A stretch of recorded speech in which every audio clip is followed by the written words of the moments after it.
ആറളത്ത് കാട്ടാനയുടെ ആക്രമണത്തിൽ രണ്ടുപേരും മരിച്ചിരിക്കുകയാണ്.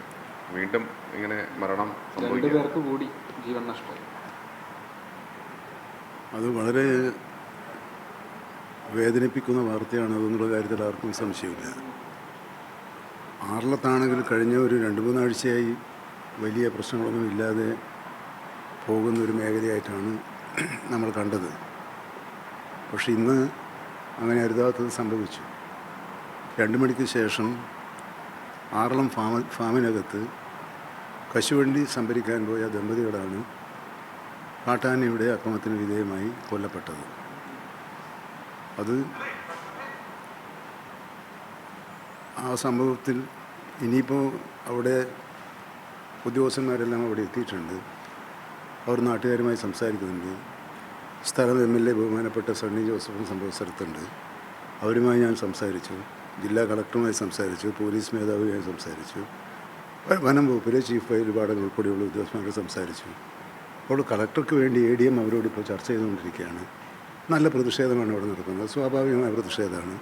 അവരെ കാര്യങ്ങൾ പറഞ്ഞ് ബോധ്യപ്പെടുത്തി ചെയ്യാമെന്നുള്ളതാണ് ഒരു ഭാഗം. രണ്ടാമത്തെ ഭാഗം, അവിടെ ഒരു പ്രധാനപ്പെട്ട പ്രശ്നം ഇത് ആറളം ഫാമും കാടും ജനവാസ മേഖല തമ്മിൽ വ്യത്യാസമില്ല എന്നുള്ളതാണ്. മറ്റു സ്ഥലത്തെ പോലെയല്ല. കാട് തന്നെയാണ്, അതിൻ്റെ അതിർത്തിയാണ് ഫാം. അപ്പോൾ കാടും ഫാമും തമ്മിൽ വരുമ്പോൾ അവിടെ അടിക്കാടുകൾ വെട്ടുന്നത് ഒരു പ്രശ്നമാണ്. അത് പലപ്പോഴായി പറഞ്ഞിട്ട് അത് നടന്നില്ല എന്നാണ് എനിക്കിപ്പോൾ മനസ്സിലാക്കാൻ വേണ്ടി കഴിഞ്ഞത്.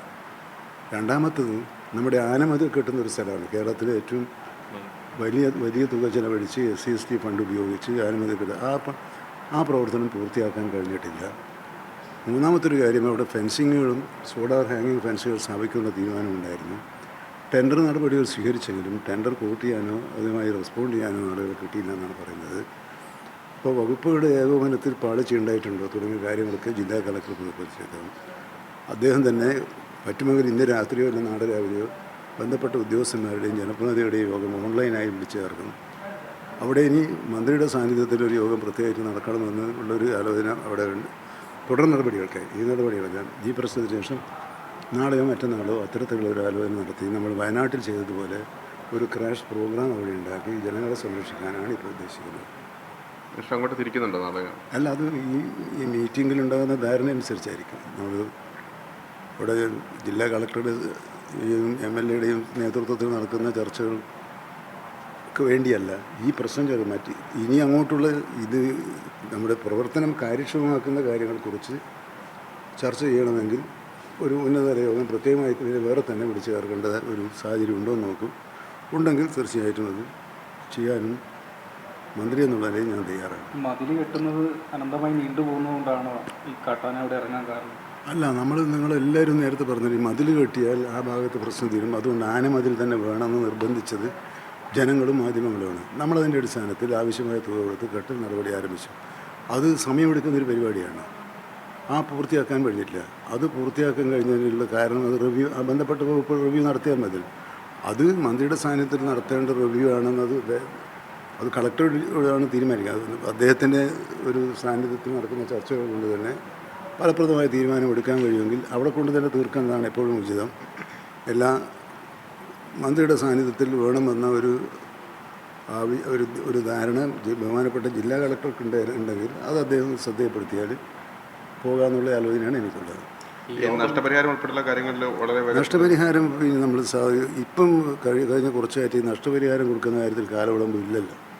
കാരണം നമ്മൾ ഗവൺമെൻറ് ബഡ്ജറ്റിൽ തന്നെ ആവശ്യമായ തുക വകയിരുത്തിയിട്ടുണ്ട്.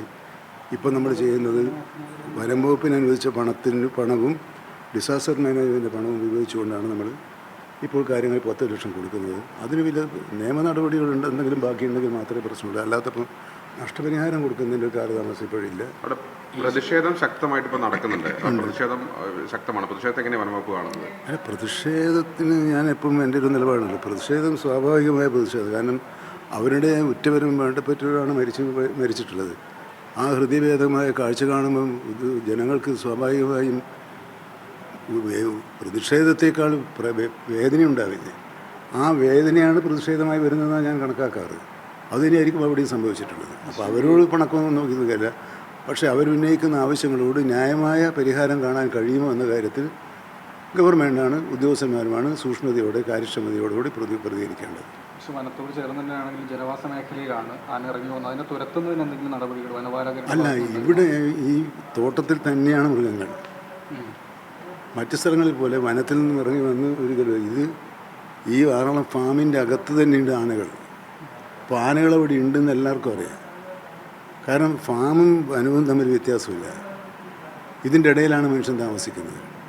പക്ഷേ ഇത് അല്ല, ഇത് കാട്ടിൽ തന്നെ പോയവരാണ്, തൊഴിലുമായി ബന്ധപ്പെട്ട് പോയവരാണ്. അപ്പോൾ കാട്ടിൽ വന്യജീവികളുണ്ട്. അത് ഇതിൻ്റെ തുടർച്ചയായി പ്രവർത്തിക്കുന്ന ഫാമിലുമുണ്ട്. അപ്പോൾ ഈ ഫാമിൽപ്പെട്ട വന്യജീവികളെ കണ്ടെത്തണമെങ്കിൽ അടിക്കാടുകൾ യഥാസമയം വെട്ടി അത് ഒരു കാഴ്ചക്ക് കാണാൻ പറ്റിയ വിധത്തിലുള്ള ഒരു അന്തരീക്ഷം സൃഷ്ടിക്കണം. 2 ഏർലി വാർണിംഗ് സിസ്റ്റവും ക്യാമറകളും സ്ഥാപിക്കുന്ന കാര്യത്തിൽ എത്രത്തോളം പുരോഗതിയുണ്ട് എന്നുള്ളത് വിലയിരുത്താൻ വേണ്ടി പറഞ്ഞിട്ടുണ്ട്. അതിലൊക്കെ കുറച്ചും കൂടി മുതിർന്ന ഉദ്യോഗസ്ഥന്മാരുടെ സാന്നിധ്യത്തിൽ നടത്താൻ തന്നെ പറഞ്ഞത്. അതുകൊണ്ട് പരിഹരിക്കാൻ കഴിയുമെന്ന് തന്നെയാണ് എനിക്ക് തോന്നുന്നത്. പിന്നെ പോകണമെന്ന് പറഞ്ഞാൽ പോകേണ്ടതൊരു ആവശ്യമാണെങ്കിൽ പോകുന്നതിന് യാതൊരു മടിയുള്ള ഒരാളല്ല എന്ന് മാത്രമേ അത് പറയുന്നില്ല. അടിക്കാട് വെട്ടുന്ന കാര്യത്തിലേ പാമതിരത്തിൽ വീഴ്ച ഉണ്ടായിട്ടുണ്ടോ? അവരാണ് ചെയ്യേണ്ടത്, വനംവകുപ്പല്ലല്ലോ ചെയ്യേണ്ടത്. വീഴ്ചയുണ്ടപ്പോൾ അല്ല, അത് പരിശോധിക്കുക. വീഴ്ച ഉണ്ടായതാണ്, വേറെ എന്തെങ്കിലും ബുദ്ധിമുട്ടുണ്ടോ, അതൊക്കെ DC ജില്ലാ കളക്ടർ അതൊക്കെ നോക്കിയിട്ട് റിപ്പോർട്ട് തരുമല്ലോ. ജില്ലാ കളക്ടറുടെ റിപ്പോർട്ടിൻ്റെ അടിസ്ഥാനത്തിലായിരിക്കും എല്ലാ തുടർ നടപടികളും ഗവൺമെൻറ് സ്വീകരിക്കുക. അല്ല, ഇപ്പം തന്നെ അദ്ദേഹം പറഞ്ഞു ഇനിയിപ്പോൾ അദ്ദേഹം ഒരു വട്ടം കൂടി MLA ഉൾപ്പെടെയുള്ളവരോട് സംസാരിച്ച് അവിടെ നിന്നും വരുന്ന നിർദ്ദേശങ്ങൾ കൂടി പരിഗണിച്ചായിരിക്കുമല്ലോ തരിക. അല്ലാതെ ഈ വർഷം തന്നെ ഇത് എത്രാമത്തെ തവണ നമ്മൾ തമ്മിൽ തന്നെ ഇതേ വിഷയത്തിൽ സംസാരിക്കുന്നത്? ഇതിനൊരു ശാശ്വത പരിഹാരം ഉണ്ടാക്കാൻ കഴിയുന്നതാണോ? ശാശ്വത പരിഹാരം ഉണ്ടാക്കാൻ ആത്മാർത്ഥമായി ശ്രമിക്കുക എന്നുള്ളതാണ്. അതാണല്ലോ നമുക്ക് ചെയ്യേണ്ടത്. നാളെയാണോ യോഗം അതോ മറ്റന്നാളാണോ? അല്ല, ഇന്ന് രാത്രി തന്നെ പറ്റുമെങ്കിൽ ഓൺലൈനായിട്ട് ചെയ്യാൻ പറഞ്ഞിട്ടുണ്ട്. മിനിസ്റ്റർ പങ്കെടുക്കും? ഇല്ല, അതിൻ്റെ ആവശ്യമില്ല. കളക്ടറെ മുൻകൈ എടുത്തിട്ട് നടത്തുന്ന ചർച്ചകളാണ്. അദ്ദേഹത്തിന് അത് കാര്യക്ഷമമായി നിർവഹിക്കാൻ കഴിയുമെന്നാണ് വിചാരിക്കുന്നത്. MLA ആയിട്ട് അദ്ദേഹം സംസാരിച്ചിട്ടുണ്ട്, ഞാനും സംസാരിച്ചിട്ടുണ്ട്. അവിടെ ഇപ്പം ചീഫ് വൈൽഡ് ലൈഫ് അതല്ല വൈൽഡ് ലൈഫ് വാർഡനും മറ്റ് വനംവകുപ്പ് ഉദ്യോഗസ്ഥന്മാരുമുണ്ട്. CCF അങ്ങോട്ട് എത്തിയിട്ടില്ല. പിന്നെ അവർ രാത്രി പിന്നെയൊന്ന് അവിടെ എനിക്ക് അവിടുത്തെ ജനങ്ങളോട് അഭ്യർത്ഥിക്കാനുള്ള രാത്രിയാണ് ആനയുടെ സാന്നിധ്യമുള്ളതാണ്, വന്യജനങ്ങളുടെ സാധ്യത. അവിടെ നമ്മൾ അശ്രദ്ധമായുള്ളൊരു ആവേശത്തിൻ്റെയും പ്രതിഷേധത്തിൻ്റെയും നടുവിൽ അശ്രദ്ധ കാണിച്ചാൽ അപകടമുണ്ടാക്കാൻ സാധ്യതയുള്ളതുകൊണ്ട് തന്നെ ഉദ്യോഗസ്ഥന്മാർക്കും അങ്ങോട്ട് ചെല്ലാൻ പേടിയാണ്. അപ്പോൾ ആ പ്രദേശത്തിൻ്റെ സവിശേഷത മനസ്സിലാക്കി ഉദ്യോഗസ്ഥന്മാരുമായും ഗവൺമെൻറ്റുമായും സഹകരിക്കാൻ തന്നെയാണെന്നുള്ളൊരു അഭ്യർത്ഥന എനിക്ക് അവരോട് പറയാനുണ്ട്.